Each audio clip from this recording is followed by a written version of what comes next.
Well, they make a difference every day. That's their job. You know, every day I read jobs every single day where vulnerable people have either been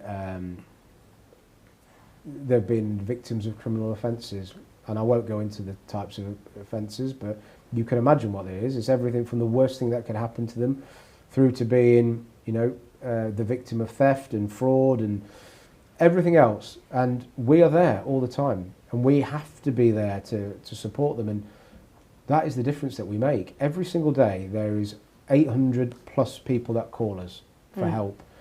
We have countless demand coming through the door of people that need the police.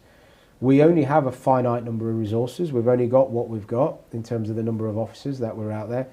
But we box above our weight. We go out and we lock people up, and those big jobs that you'll see in the newspapers, and when you see the gangs that are sent down for 20 or 30 years and there's multiple offenders in there, that's because we've had a team that are dealing with them, and we've had a team that have actually got the evidence and presented it, and we've got people locked up. You know, very recently there's a gang that were involved in a murder in the city, and we got nearly 300 years of prison sentences on these individuals, and I ran that job as the firearms commander for over a year, and we got guns back from them, we got weapons back, we got drugs back. And it's those sorts of jobs where you go home and you go, I've made a difference. You know, I've made a difference.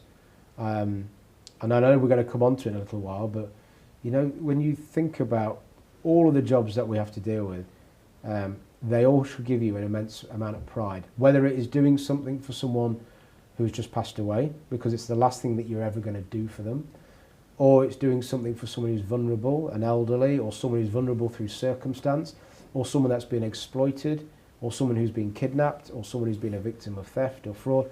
You are doing something good for that person in that hour of need. No one else does that.